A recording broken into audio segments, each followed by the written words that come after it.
Yeah, you can see I'm still having some technical issues there. No intro, no sweet transition into the live show, but fingers crossed you can hear me. I've had an absolute nightmare this morning. To be fair, it's kind of my own undoing. I'm completely switching where all my files are stored. Cloud, Dropbox, Google Drive, everything's been swapped and chopped and changed between, and I haven't got the files all sorted, but I'm pretty sure that we'll be live and direct now. You can let me know if you can hear me, if you can see me. I'm pretty sure you can. But welcome aboard to United People's TV, where it seems like absolutely everything I could possibly need to do in my whole job exists before the live show. When I'm here at 7, I've had a mad morning, people. I've had a mad morning. And good morning to all of you. I hope you're doing well. And also, the podcast had to record it 3-4 times because it didn't record properly. I'm in a chipper mood this morning. At least you can all hear me. You can all see me. It kind of feels appropriate, really, for how United are playing right now. That absolutely everything that fancied going wrong this morning. Yeah, that's how it works. I'm going to run through a conversation on Ruben Amorim, on the Europa League, on ambitions, on how important he feels a trophy is. We'll also speak about Kobbie Mainoo's contract situation. A report came from, where was it? It was the Daily Mail yesterday. It was Chris Wheeler and Nat Salt. Going to run through that. And as always, going to run through your comments that you fire in and your questions. I'm glad I got the show working today because at one point I did not think it was going to happen. Good morning to Carl, to Alex, to Stephanie. All the mods are in the gang. Good morning to Shane. We've got C. Billington. We've got Doogie J. We've got Sheg Zero. We've got Jonas. We've got Darren. And we've got a couple more. Philip. We've got Akash. Good morning to you, dude. How are you all doing? Maddie, I can see you there as well. Good morning, everybody.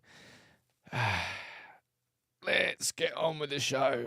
What's this? Says Zach, coming in with a clickbait. Angry clickbait. So frustrated with the clickbait journalism. Sorry, let's stretch. So frustrated with the clickbait journalism currently around Amorim getting sacked. People can feed into it. It's the currency of some channels. You know exactly who they are. It's Brent. It's what he does. It's what everybody does. It's not clickbait. I was just talking about the news. It's exactly what you're doing. You know you're doing it, but you've done it for so many years. I suppose you kind of believe your own sort of, you just believe that it's not. You don't have to present it like that. You don't have to use the choice of words you are doing, but you do. So just accept that you do. And don't pretend that you don't. It's hilarious pretending that it's not. Anyway, let's speak about the news. Speak about what happened yesterday. Now, it's really annoying watching Real Madrid, isn't it? Annoying, that's probably the wrong word to use it, right? There is such an inevitability about watching Real Madrid in the Champions League, isn't there? Rodrigo is a player who's absolutely slept on, isn't he? Like, all the conversations around Real Madrid, you speak about Mbappe, you speak about Bellingham, you speak about Vinicius Jr. And it's Rodrigo who's got like 25. I think he's one of only 5 players who have got 25 or more goals for Real Madrid in the Champions League. An absolute cracker of a goal yesterday. No one really speaks about Valverde either. But just watching Real Madrid there, you go, we'll get there again at some point. I don't know, son knows when. And obviously, in the game before we play Arsenal, they decide that they can score 7. Obviously, I mean, this is how things work.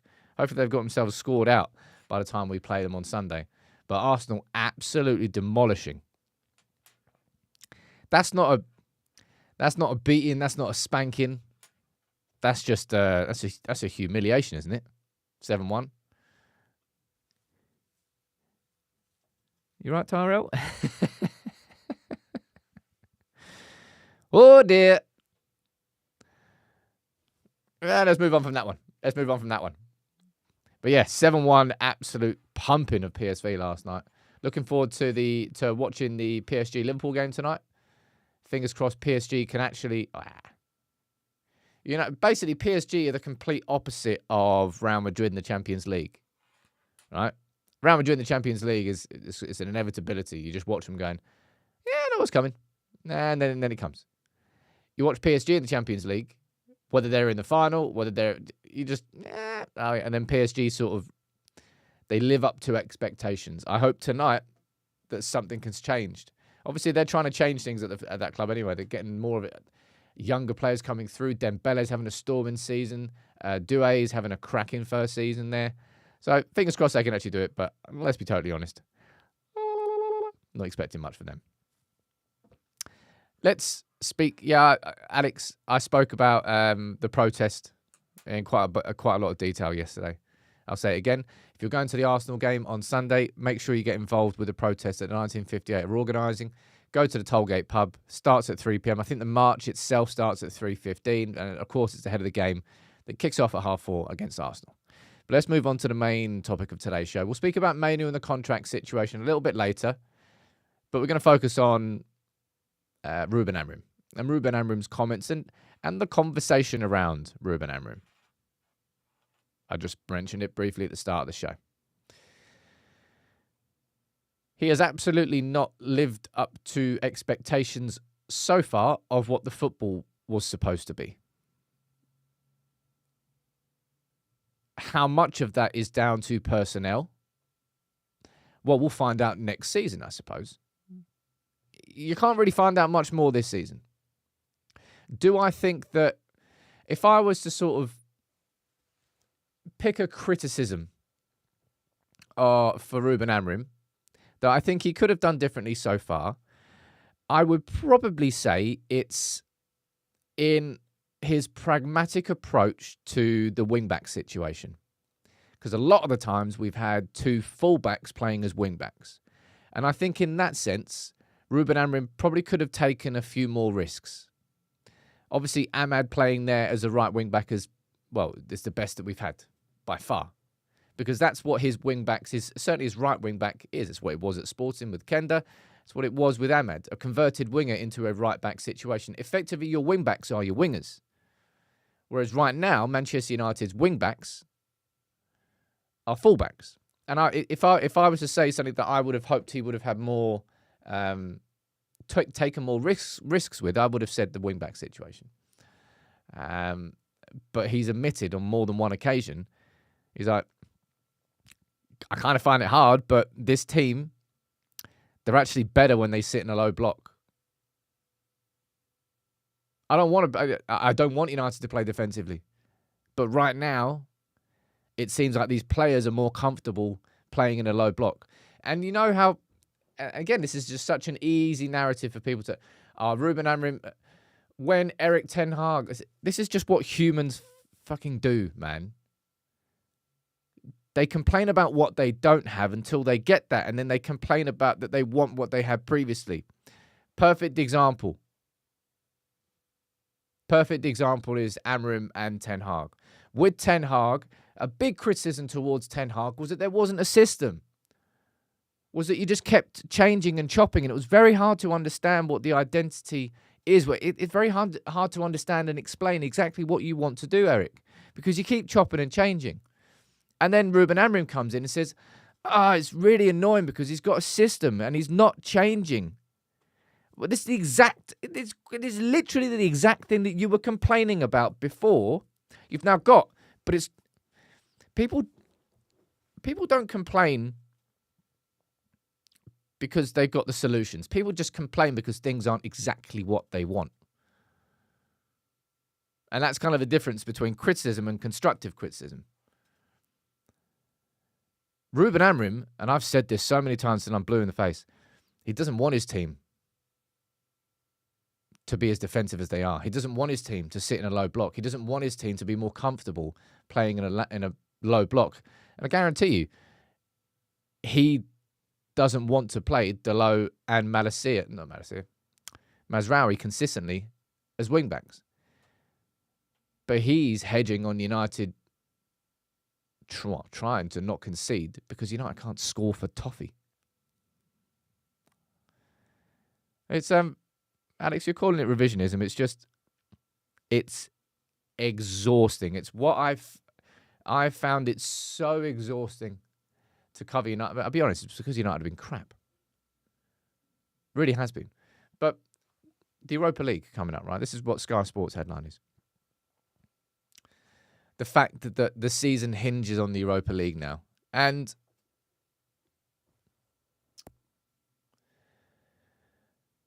whether or not you can take any sort of solace from this season is effectively hinging on the Europa League, all right? If we lose to Real Sociedad, the season is done. There is nothing else to look forward to even aim towards, really. Because good luck motivating the dressing room saying, all right, lads, I know we're at the Europa League, I know we're at the FA Cup, I know we're at the League Cup. We can still finish 10th if we go forward. And that's not going to motivate any dressing room that has any sort of ambition. So, yeah, I would say that this season does hinge on the Europa League. But I want to run through this just these comments, really, from Ruben Amorim ahead of the game, right? This is what he said. Oh, look at that. I've even got... Oh, God, it's all going wrong. I apologise about the technical issues today. Really annoyed me. I found out approximately 20 minutes before we went live that everything had disappeared. And then I had to try and reconnect everything. I didn't quite get it all right. Anyway. Last week to the Cup, so people are looking at this Europa League as the unique competition that we can win. Also the connection with the winning Europa League with Champions League.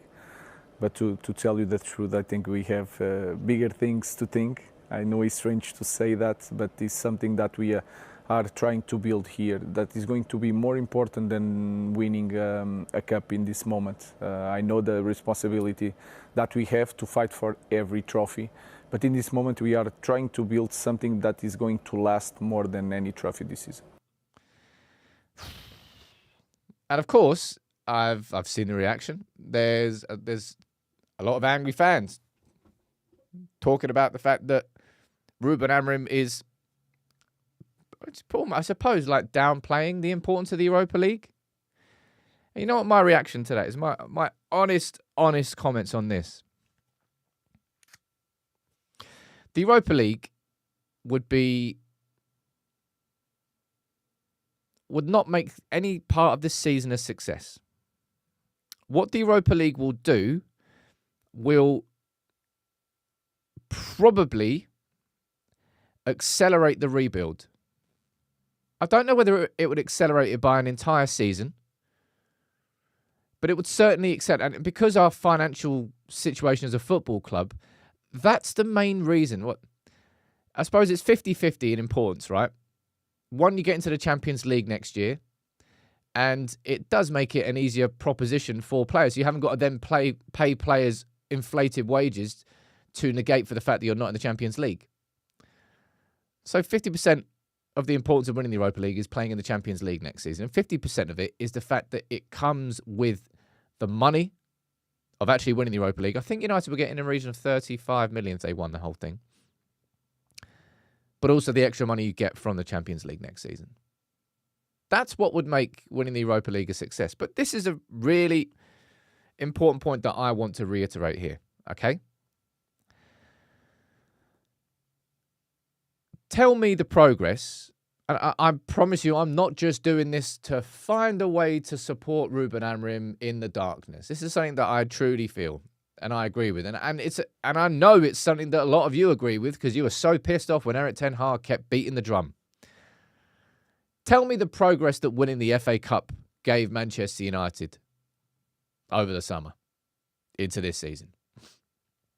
Absolutely sweet FA.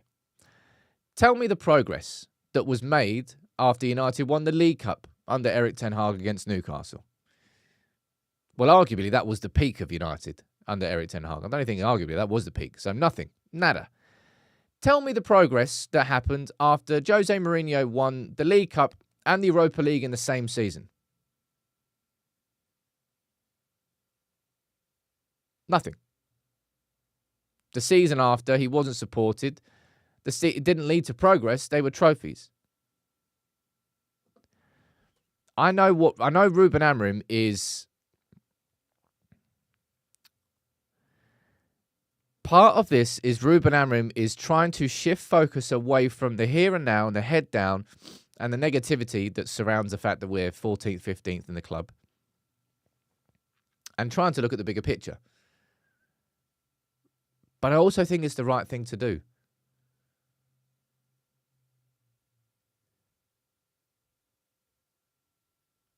Like, we've talked about a rebuild, like rebuild this, rebuild that.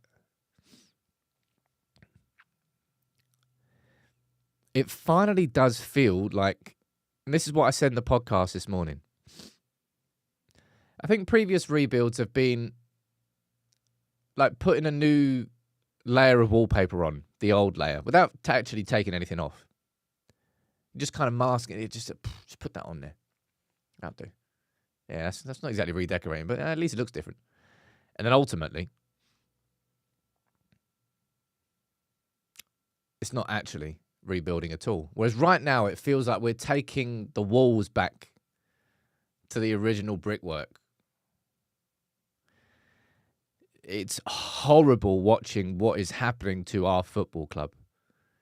It is horrible watching 450 people being made redundant because of the negligent and irresponsible ownership before, which had taken our club towards financial ruin. And this is a consequence. It's horrible watching the optics of the staff getting the canteen closed so they don't get hot meals. Absolutely grim. And that's what they're putting their contract. What was that? £1 million, I think they're going to try and save from that? Something like that.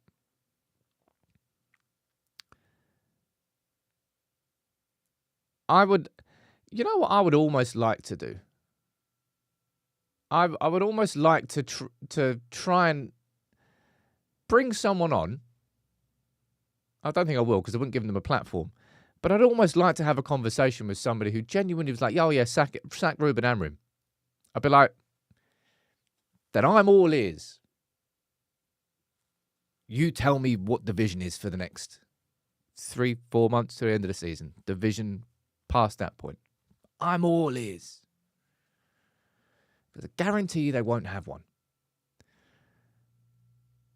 It's like, I'm going to go down and read some of your comments here.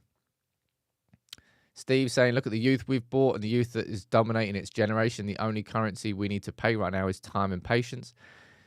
I've been speaking about it for some time now, but the shining light of our football club over these last few years has absolutely been the under-18s, the progression of the under-18s, and the crop of players that is coming through. Real big blow for Shea Lacey yesterday, who's MUFC Academy, saying that he suffered a new injury. He suffered some mad injury problems so far, man. I hope that it's not going to be his career ruined by that. Tyler saying we will not win the Europa League with this squad. I don't think we will. I wouldn't put money on United winning the Europa League. It's not impossible at all. We won away at City. That was impossible. We got a crack. This squad and team is more capable than the results that we've seen recently. But are they capable of doing that to win the Europa? I don't know. Thursday is going to be probably the acid test. Well, Thursday is going to be, and that's what I'm going to say in my preview today. Thursday is going to be our biggest game remaining this season until next Thursday, where that will be the biggest game. And if United can get past Real Sociedad, you know what happens in the quarterfinal for the first leg? That is our biggest game left this season. And there are going to be 7 cup finals, including the cup final. And then you've got the league. The league will be humiliating to keep losing. And it's not going to change anything. Whether United finish 17th or 5th, it's still a crap season. Now, I know that those changes in those places were obviously it would be a significantly worse season, of course. But it's just different shades of shit. Ban, you're saying next season will be a reset season. Well, maybe I would say I don't know what as a percentage is, but I'd say it's more likely right now that United don't have European football next season than Champions League football. If I was a betting man, I'd probably bet on the fact that United won't have any European football. And that would probably be a big reset. That would be an entire season. Well, of course, you've got the FA Cup that would start in January. You've got the League Cup. But just domestic competitions, domestic cup competitions in the league would be significantly better for the squad maintenance, for the squad fitness, for the intensity of the football. But, of course, you wouldn't be in European football, and it would be a massive blow to the finances. John's saying this season is about survival. It's always been about survival. This season was about survival the moment that they gave Erik ten Hag the contract extension. Now, I can't sit here at Captain Hindsight and say, oh yeah, I told you. I didn't. I thought it was the right thing to give Erik ten Hag the contract extension. I was completely wrong. But luckily, I'm not in charge of making any decisions at United, because if it did, that'd be a big problem. Alex, I saw you gifted 5 memberships at the start of the show. I apologise. I was a little bit flustered. And big up to Gunchy as well. You just reminded me about dropping in and gifting 10 for the community. You are the GOAT, man. I hope you're doing well. You just keep dropping in and out, but you've been there since the very beginning. Look, you will never see a headline on this channel about Amorim under pressure, or Amorim facing the sack, or should Amorim be replaced, or me pretending to be angry with headlines that Amorim is going to be sacked, whilst also using the headline myself. You won't do it. You won't see it. You won't get it. Did I support Erik ten Hag blindly? No. But I will always support my manager until I'm kind of reached a point where I can't. And you know full well I did that with Solskjaer, and I will do that with any United manager, and I will do it with Amorim, because all of this crap this season is all just a prelude. And you know what's coming tonight? Well, you don't know what's coming tonight. Actually, I'll tell you about it. Just by like a complete... No, it's not a coincidence. We knew it. Tonight is Wednesday, and of course, Wednesday, 7 p.m. is United People's Productions. Now, the video this week is around Ruben Amorim, and it is about Ruben Amorim's first summer at Sporting. Because, of course, he came into Sporting in March, was there until the end of the season, had one summer, and then won the league the next season. Went top after the 6th game week and never left the top of the division. Won the league with 2 games to spare. Set an unbeaten record in the Portuguese league. So the reason we're doing this video is because what did Amorim do in that first summer? How much was he able to actually change at Sporting? Now, of course, circumstances are always going to be different, and we know that Man United have got financial constraints. Sporting had massive financial constraints. Pop it in the comments, because this blew my mind, right? How many players do you think left Sporting in that first summer under Amorim? It's in the intro of the video as well, so you'll get a lot more information on this. But how many players do you think left, either permanently or on loan? Okay? I'll wait. Ashwin, you're saying can't wait for the video. I think you'll really enjoy this video.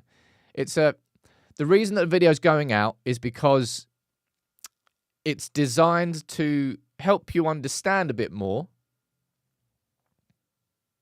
what he did at Sporting in the first season. What were the circumstances, the context, what players did he sign, etc., etc. I see down here, Alex, you're saying 10. Adam, you're saying 15. Verity, you're saying 8. Mr. Smith, you're saying 16. 15, 10, 6, and you're the closest with 23. 25 players. 25. It blew my mind. I was like, nah, man, that's wrong. I wasn't having a go at Steve. I was looking at the research. I'm like, that's definitely wrong. Looked at it, I was like, oh, for real. 25. It's nuts.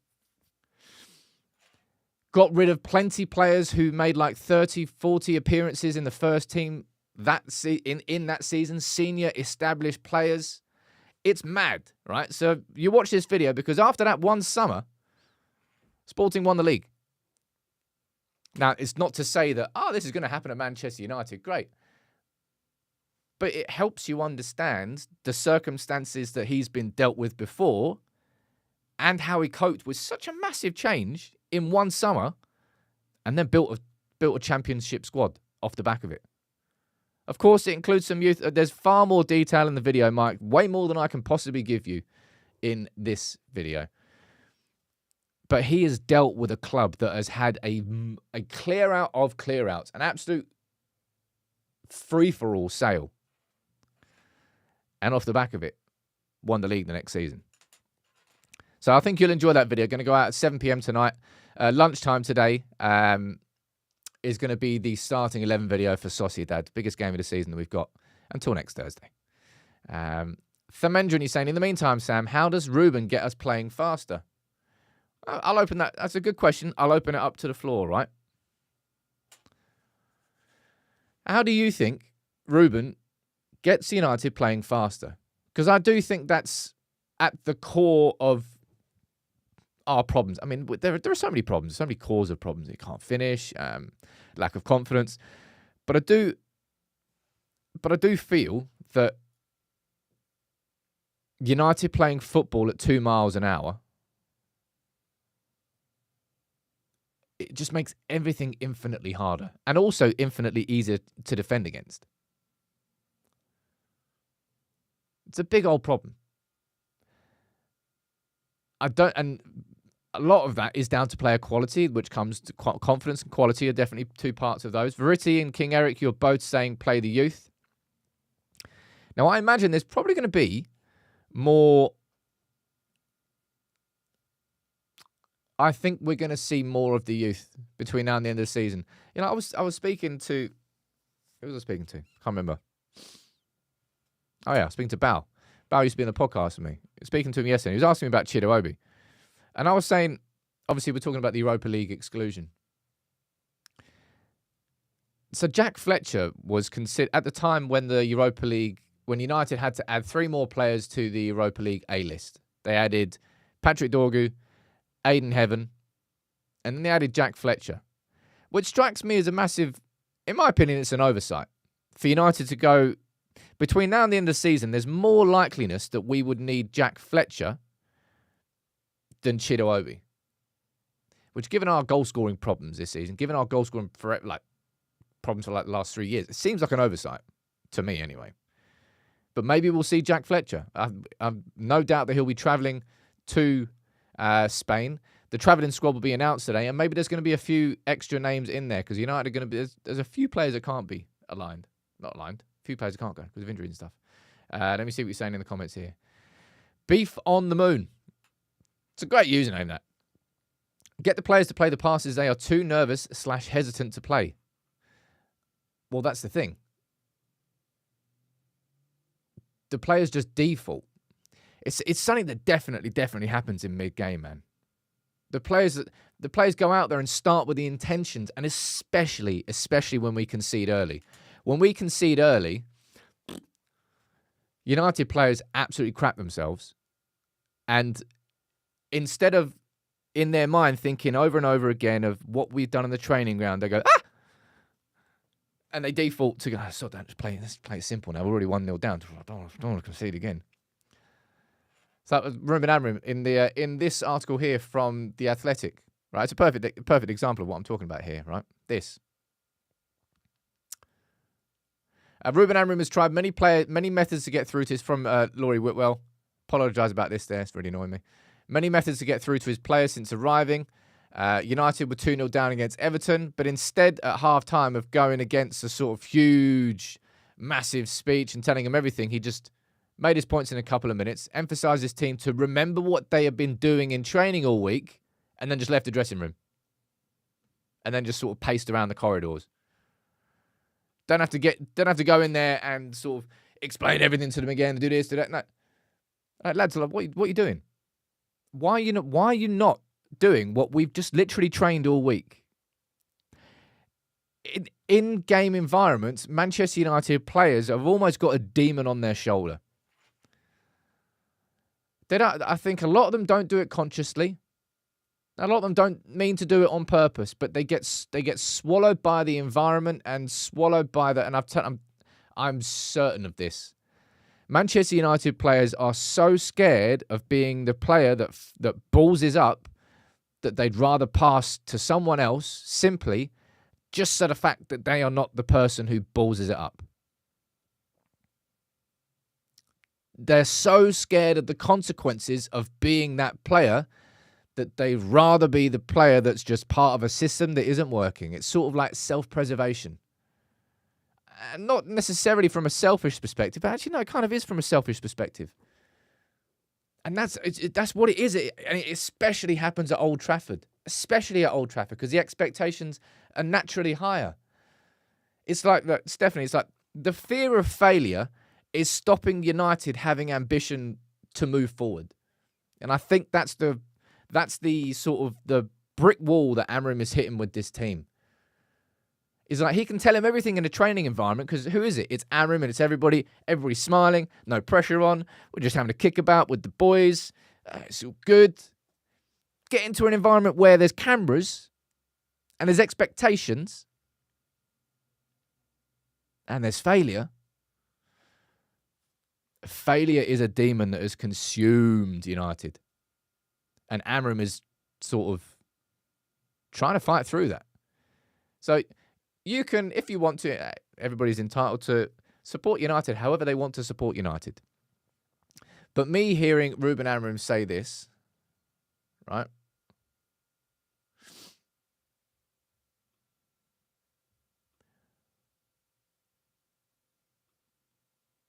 Hearing Ruben Amorim say, look, it's a strange take. Yeah, maybe it's unconventional.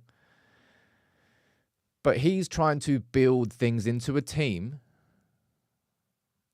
which simply is like, it just keeps rejecting it. And you're saying it's ludicrous because fear of failure is what drives excellence. Mate, we're 14th.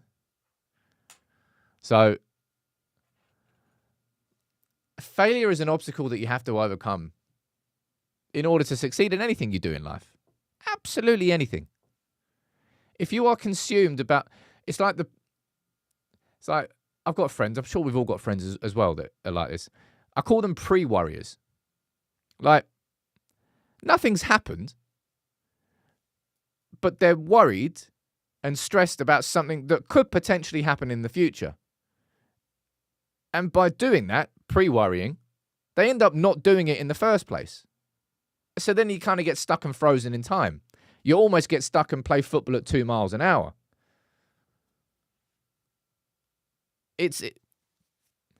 I'm convinced that is a problem. The problem is I can't give you a solution. My God, I can't give you a solution. And we've tried every single which way. You've had Solskjaer, who's been the arm around the shoulder. You've got Ralph Rangnick, who came in with a sports psychologist. Didn't even bloody speak to him. We've won trophies. We've won European trophies. We've done everything. Different types of managers.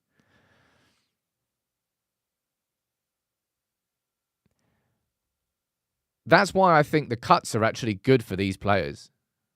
Because I think once you actually instill a bit of fear that you might lose this cushy position,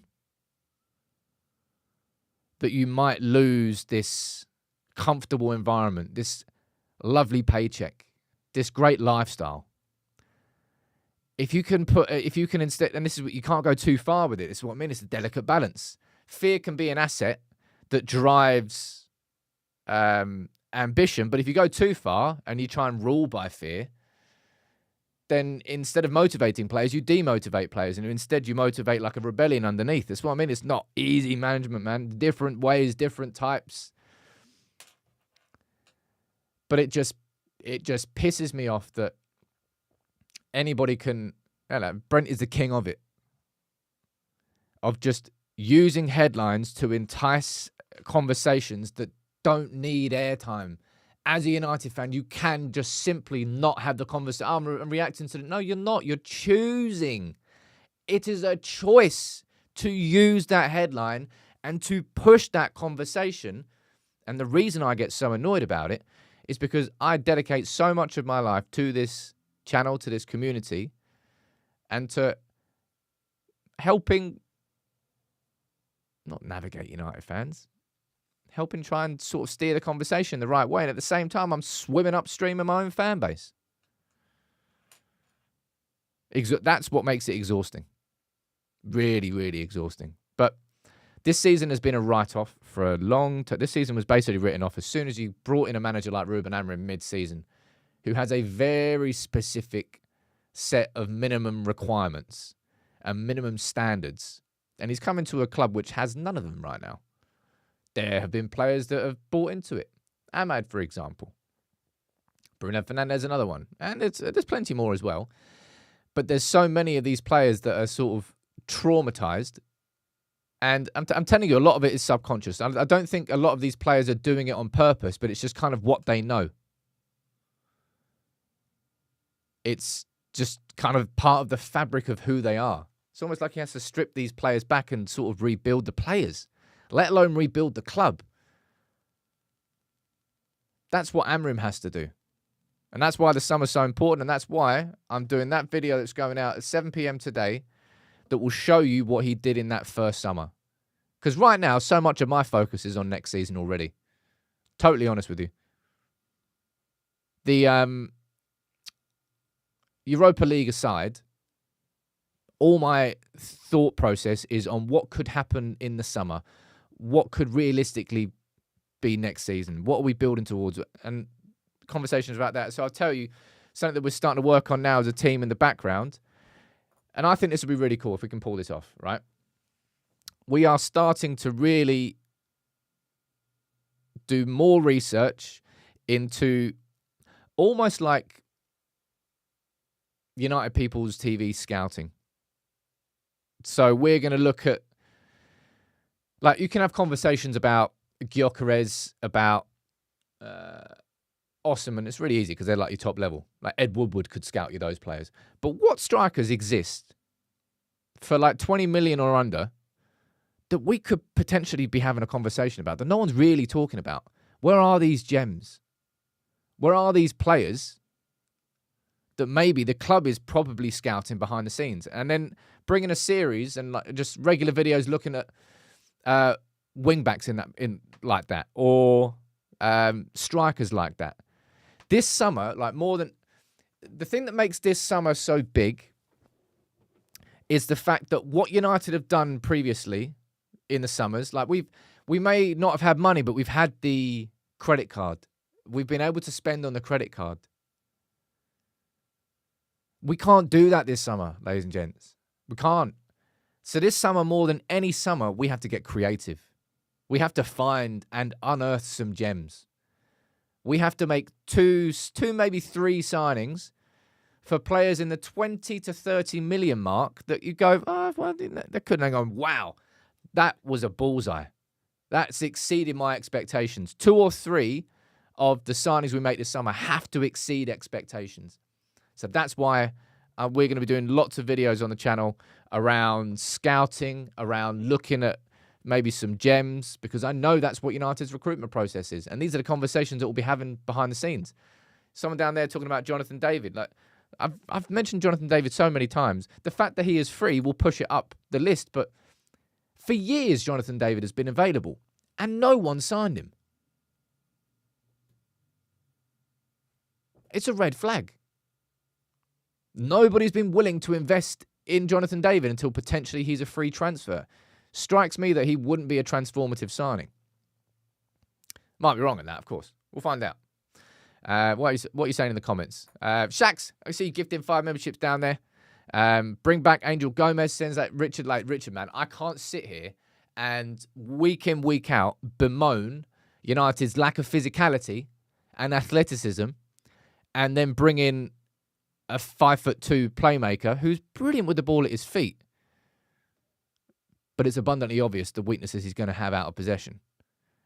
Do I think from a squad building perspective, It could be Eriksen out and him in, sure. But then I look at Eriksen and say, well, you got to massively upgrade on Eriksen anyway. It might be that United have to take advantage of it simply because of the finances. And that's what I mean. We're going to have to get creative. We should be looking at the Championship. There will be some players in there.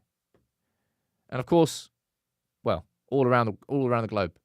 Anyway, let's speak about somebody who is a little bit closer to home. That's Kobbie. And I'm glad we didn't give this too much airtime, but it's definitely worth a conversation that we should have this morning, right?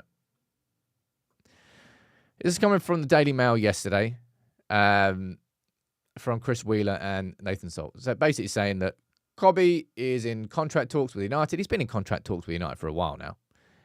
And they're saying that his representatives want a pay rise to £180,000 a week, plus bonuses.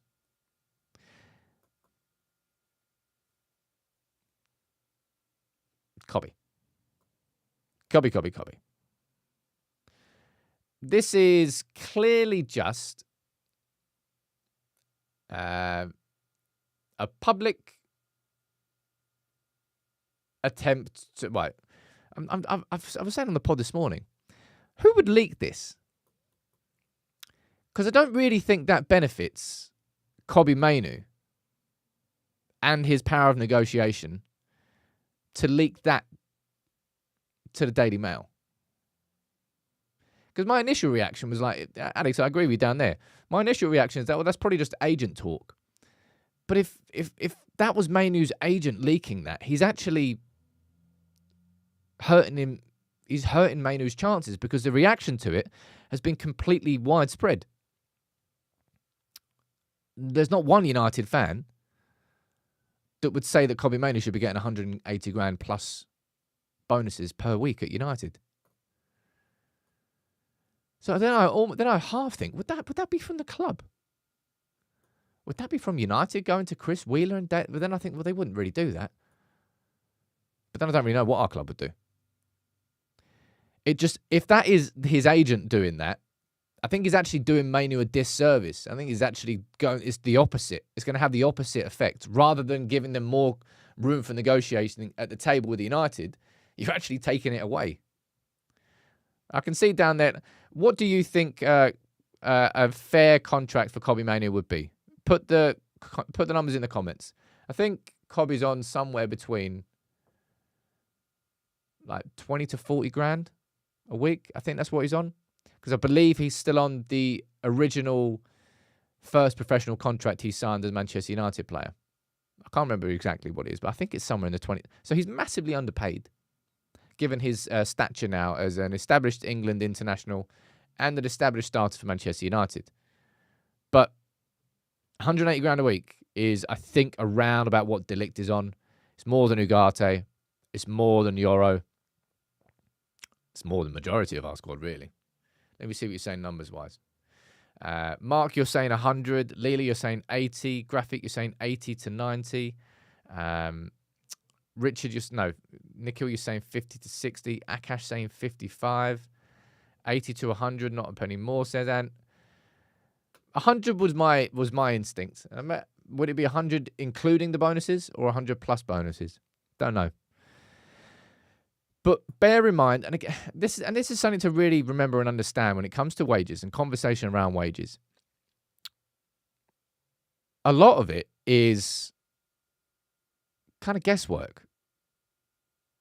Even Capology, which is the website that I've used it quite a few times in videos, I always have to give disclaimers that they're not 100% accurate. They don't exactly know the wages. Like Anthony's wages, remember that? How all of us thought for so long that Anthony was on more than he was, and then Real Betis ended up paying 86% of his wages because his wages were a lot less than what we thought they were. If Dorgu's on 40, and he won't be on much more, we already know this is the case, but it's indicative of the fact that this club is finally really, with leadership, trying to get a hold of our wage structure. Now, there's going to be people that are angry that Bruno Fernandes got that contract. And I would look at you and say, well, what's Bruno Fernandes done since he got that contract? If you were to compare the performances of Marcus Rashford before and after, I don't know why, I'm using this as an example of the biggest earners that we've got at our football club that have signed new deals and stayed on at this club. And Rashford is a prime example of that. Rashford's performances after he signed that contract went the opposite direction. Bruno's performances since that contract have continued at the same level that earned him that contract in the first place. Bruno deserves to be a top earner at this club, and I will stand by that. But 180 grand a week, there's no chance. And you're probably right, somewhere in the 80 to 100 grand mark. That's twice as much as Dorgu. And this is the thing, and this is the difficulty that Barada has with the negotiations, because any agent of any player like Mainoo or somebody else will come to the table right now and be able to see United's wage structure and say, well, he's earning this, therefore our player should earn this. Whereas in reality, what he will be told as a consequence, because well, you're looking at the existing wage structure that we are currently abolishing. I will point you towards the money that these players earned in the summer that we signed. I will point you towards the wages that Dorgu is on. This is our new wage structure. Now, it could well lead, and this will piss so many United fans off, it could well lead to Kobbie Mainoo getting sold.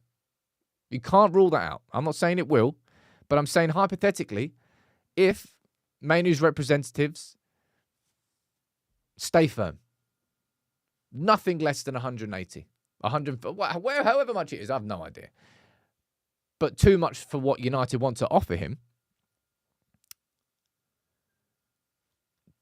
then Mainoo might be sold. And this is the question there. It's like, how far do you go? How willing are you to commit to a new wage structure? Because we all know how important it is for the club. But if you do it, Alex, you've used the word down there, there might be some casualties. There might be some players who go, well, sod that wage structure. That's not where I want to be. It's going to be a problem. And there will be problems with some players. Definitely will be some problems. I hope that it's not Mainoo. I like to think that but any player that wants to be here has to be prepared to be part of a project and a rebuild, because the next couple of seasons, geez. I would consider Garnacho more likely to be sold than Mainoo this summer. But the club will sell anybody, pretty much. Do you think there's a single player at this club now that is unsellable after the season that we've had?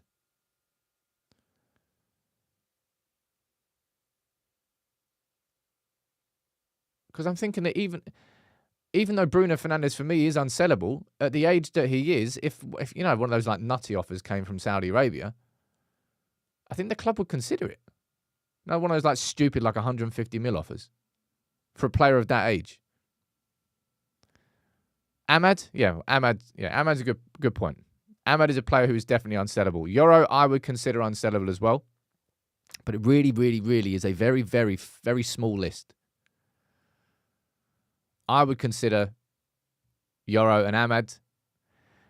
I would personally consider Bruno. But I have to admit that if a nutty offer came in, like I'm talking like, those stupid offers from Saudi, like 150 mil. The club will consider it. The club will consider selling Mainoo if they can't agree on wages. The club will consider selling so many. 180 grand a week is never going to get that. I think it's just kind of posturing. Whew, that was an interesting show. I feel like I came in very frustrated because of the software. So today, what's on the to-do list today? We've got lunchtime video. I'm going to have to fix all these problems. And we've got the video going out at 7 p.m. as well tonight. So we've got a double video drop today. Last minute or two of the show. Can you fire in your questions? Anything you want me to speak about? Yeah, please win on Thursday. I'll run through my preview at lunchtime today. Got PTSD about playing Sociedad. Really, really do.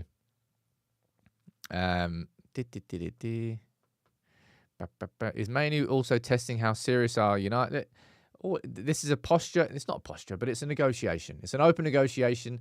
And because of the power of the press and the power of social media agents will correctly use. Don't be surprised if Fabrizio comes up with some sort of Mainoo exclusive at some point. If I was Mainoo's agent and I wanted to exert pressure, I would leak stuff to Fabrizio Romano. Why wouldn't you? He's like the greatest tool you can possibly use as an agent in the modern game because of the reach he has and the influence he has, and people listen to what he says. Whereas David Ornstein will basically come out if or when he either rejects a new contract or signs one.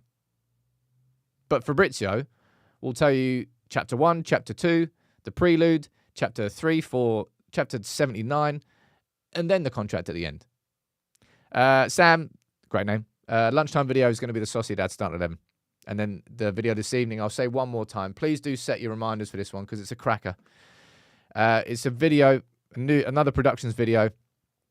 This time looking at Amorim's first summer at Sporting, all the players he sold, all the players he signed, how much they spent, and the impact they had in tough circumstances with not too much money to spend.